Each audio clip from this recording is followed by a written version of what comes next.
Hi all, welcome to this new lecture. तो यहाँ पे हम कोलैबोरेटिव फिल्टरिंग एल्गोरिदम को डिटेल में डिस्कस करते हैं जो वाइडली यूज होता है इन रिकमेंडेशन सिस्टम्स। ठीक है, तो लास्ट लेक्चर में हम ये एग्जांपल देख रहे थे कि मूवी रिकमेंडेशन का या बेसिकली मूवीज़ के रेटिंग्स का। ठीक है, तो हमारे पास इस तरह से चार्ट्स था कि से फॉर एग्जांपल एलिस ने लव फॉरएवर मूवी को 5 रेटिंग दी है, राइट। रोमांस एट लास्ट को 5 रेटिंग दी है। ये दो मूवीज़ को 0 रेटिंग दी है। और क्यूट पपी का रेटिंग हमें पता नहीं है, ठीक है, कि एलिस ने उसको कितना दिया है, क्योंकि शायद उनने वो मूवी देखा नहीं है। ठीक है, तो एज ए रिकमेंडेशन सिस्टम हम क्या डिस्कस कर रहे थे कि हमको अभी ये जो भी क्वेश्चन मार्क्स है, जो अननोन वैल्यूज़ है, ठीक है, तो वो हम प्रेडिक्ट करना चाहते हैं कि गिवन यूज़र गिवन मूवी को कितने रेटिंग्स दे सकता है, राइट। और फिर अगर वो हमारा प्रेडिक्शन हाई है तो वो एज ए रिकमेंडेशन सिस्टम हम उनको रिकमेंड करेंगे, ठीक है, movie two watch.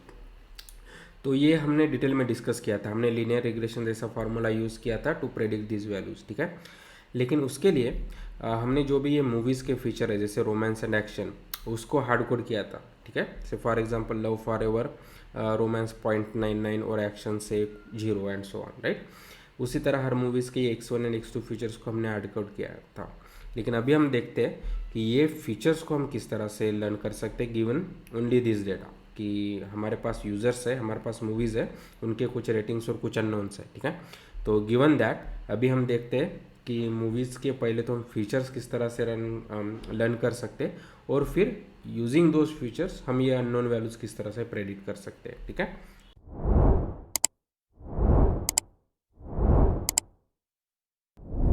For example हमारे पास इस तरह से वेट्स दिए, ठीक है, तो W1 50, W2 50, W3 और W4 05, ठीक है, और से associated B values are all 0। ठीक है, तो अगर हम ये वैल्यूज़ को पुट करते हैं हमारे गिवन डेटा में तो हमें इस तरह से मिलेगा, राइट। तो W1 यानी W1 और B1 यूज़र 1 के पैरामीटर फॉर मूवी X1, तो उसका वैल्यू क्या है 5, राइट। सिमिलरली अभी हम B को निगलेक्ट करेंगे क्या, क्योंकि वो B ऑल 0 है, तो W2 X1 is 5, W3 X1 is 0, W4 X1 is 0। ठीक है, तो ये चार्ट से, राइट, 5 5 0 0 और ये फार्मूले में हमने पुट किया तो हमें इस तरह से 4 लीनियर इक्वेशंस मिल गए। ठीक है, तो अभी हम ये इक्वेशंस को सॉल्व करेंगे तो अभी हमें X1 का वैल्यू मिलेगा। ठीक है, X1 फीचर का वैल्यू जो बेसिकली रोमांस का है, ठीक है, तो वो हमें मिलेगा 10। उसी तरह हम सिमिलरली X2 के लिए कर सकते हैं एंड सो ऑन। ठीक है, तो अभी ये पॉसिबल क्यों है, क्योंकि हमारे पास एक ही मूवी के लिए मल्टीपल यूज़र्स के रेटिंग है, इसीलिए हम फीचर्स कैलकुलेट कर सकते हैं। ठीक है, तो ये लीनियर रिग्रेशन में पॉसिबल नहीं था, लेकिन कोलैबोरेटिव फिल्टरिंग में सिंस हमारे पास एक मूवी के मल्टीपल यूज़र्स के रेटिंग्स दिए हैं, इसीलिए हम फीचर्स लर्न कर सकते हैं। ठीक है, लेकिन इसी तरह अभी हम फीचर्स लर्न करेंगे कि अभी हम उसके लीनियर इक्वेशंस फॉर्म करेंगे और उनको सॉल्व करेंगे तो हमें आसानी से वो फीचर्स मिल जाएंगे। ठीक है, तो उसके लिए हम कॉस्ट फंक्शन भी डिफाइन करते हैं। इससे अगर हमारे पास इस तरह से वेट्स है यूज़र्स के W1 B1 टू लेके से NU नंबर ऑफ यूज़र्स है तो WNU BNU तक। ठीक है, तो अभी एक्सा है मूवी के लिए, ठीक है, तो फॉर गिवन मूवी एक्स हम किस तरह से उसके फीचर्स लर्न कर सकते हैं। ठीक है, तो वो कॉस्ट फंक्शन क्या होगा, to learn X feature, right, X I feature, तो यानी एक्स आई मूवी के फीचर्स, तो वो इस तरह से होगा। तो जो भी हमारा प्रेडिक्शन वैल्यू तो वो एज यूजुअल लीनियर रिग्रेशन से, right, W dot X plus B, ठीक है, और actual value Y I J, फिर उसका स्क्वायर। ठीक है, और फिर हम ये सम करेंगे for all the movies, right. तो ये हो गया हमारा कॉस्ट फंक्शन और ये सेकंड टर्म एज यूजुअल हमारा रेगुलराइज टर्म है। ठीक है, ताकि हमें ओवर फिटिंग का प्रॉब्लम ना आ जाए। ठीक है, तो ये हमारा कॉस्ट फंक्शन हो गया।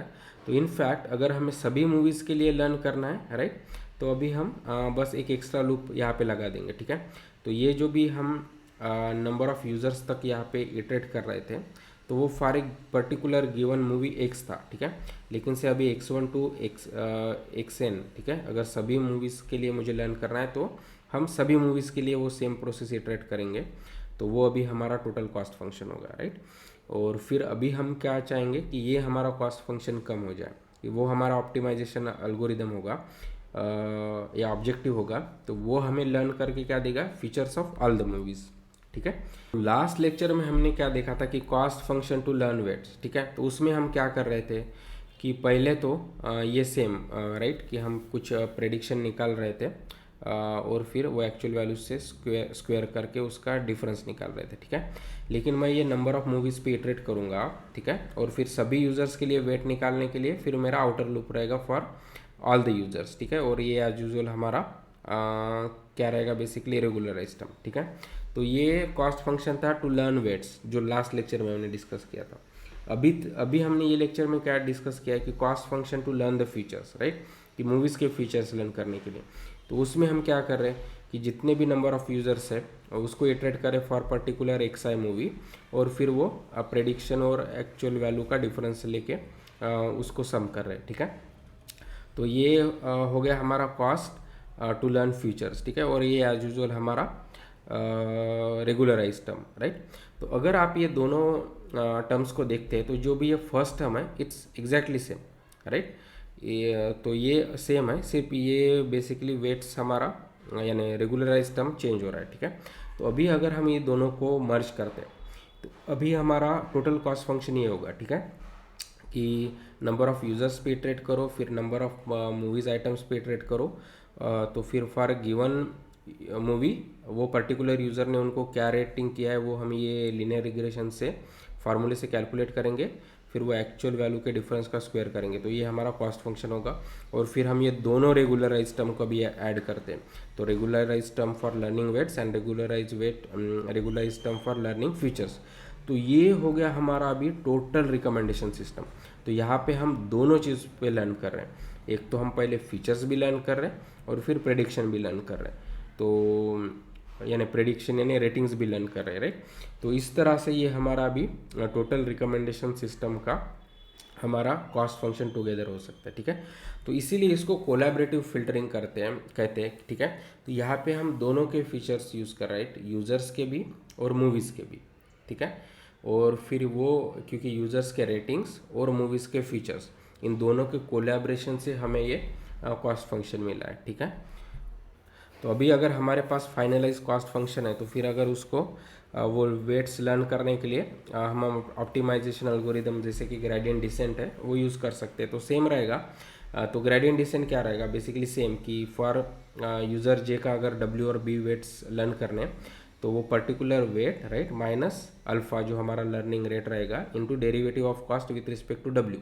सिमिलरली फॉर बी की derivative of cost with respect to B, ठीक है। लेकिन ओनली डिफरेंस कि अभी हमारा जो भी कॉस्ट है सिर्फ वो डब्ल्यू और बी का पैरामीटर नहीं बल्कि एक्स का भी है, ठीक है, क्योंकि ये तीनों चीज़ें लर्न कर रहा है, डब्ल्यू एंड बी वेट्स और बेसिकली एक्स एंड फीचर्स, ठीक है।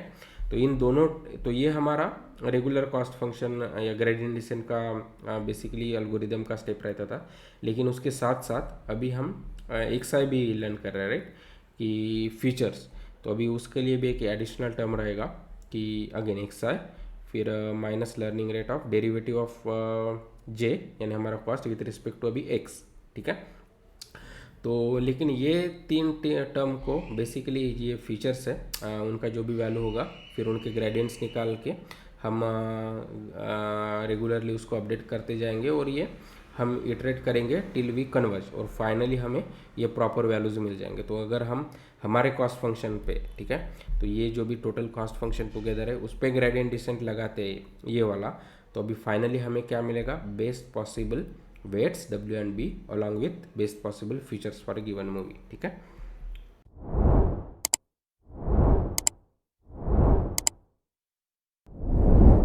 फाइनली हम बाइनरी लेबल्स की भी बात करते हैं कि रिकमेंडेशन सिस्टम का बहुत बार मोटिव ये होता है कि उनका आउटपुट जनरली बाइनरी होता है, ठीक है। तो फॉर एग्जांपल कि यूज़र ने पर्टिकुलर आइटम जो हमने शो किया है वो परचेस किया है या नहीं, वो पर्टिकुलर लिंक जो दिया है वो लाइक किया है या नहीं है, ठीक है, या उन्होंने गिवन से लिंक पे या पोर्टल पे पर्टिकुलर टाइम स्पेंड किया है या नहीं, ठीक है।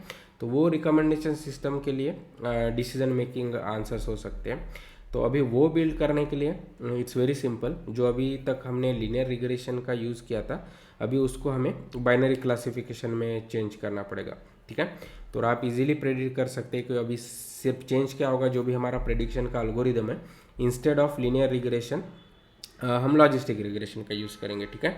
तो लीनियर रिग्रेशन का प्रेडिक्शन का फार्मूला क्या था कि W dot X plus B, ठीक है, और उसको अगर लॉजिस्टिक कन्वर्शन यानी हमें ये ट्रू फॉल्स या राइट ये बाइनरी लेवल्स का आउटपुट करने के लिए अगर करना है तो हमें उसको जी फंक्शन लगाना पड़ेगा, और ये जी क्या होता है, जनरली सिग्मॉइड फंक्शन, तो जिसका वैल्यू हम इस तरह से कैलकुलेट कर सकते हैं, राइट, कि 1 divide by 1 plus e to the power minus G, और जी बेसिकली ये हमारा टर्म है W dot X plus B, ठीक है।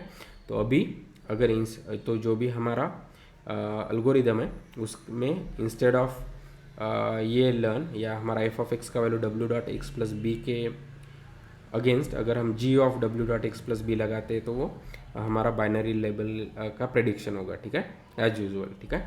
और फाइनली जो कॉस्ट फंक्शन है वो अभी रिप्लेस हो जाएगा from sum of square error to जो भी क्रॉस एंट्रोपी, जो हमारा लॉजिस्टिक रिग्रेशन का कॉस्ट है, तो वो क्या रहता है बेसिकली सेम, कि माइनस ऑफ एक्चुअल वैल्यू फिर आपका predicted value minus 1 minus of actual value into 1 minus of आपका प्रेडिक्टेड वैल्यू, ठीक है। तो F of X again 1 divide by 1 plus e to the power minus G रहेगा, और why it's as usual कि वो उसका ट्रू लेवल का है एंड सो ऑन, ठीक है। और फिर ये सभी अगर यूज़र्स के लिए अगर मुझे इटरेट करना है, राइट, तो मैं वो सम करूँगा सभी यूज़र्स के लिए विद दिस लॉस फंक्शन, ठीक है। तो इस एज यूजुअल तो बस अभी हम जो भी रेटिंग्स थे वो नंबर्स थे, राइट, तो इसके लिए हमने लीनियर रिग्रेशन का यूज़ किया था। लेकिन से अगर हमें इस तरह से रिकमेंडेशन सिस्टम बनाना है कि जहाँ पे आउटपुट येस और नो होता है, तो अभी बस वो एफ ऑफ एक्स को हम चेंज करेंगे टू लॉजिस्टिक रिग्रेशन, और ये कॉस्ट फंक्शन भी हमारा चेंज हो जाएगा, ठीक है। लेकिन इस तरह से हम दोनों टाइप के रिकमेंडेशन सिस्टम्स बना सकते हैं, ठीक है।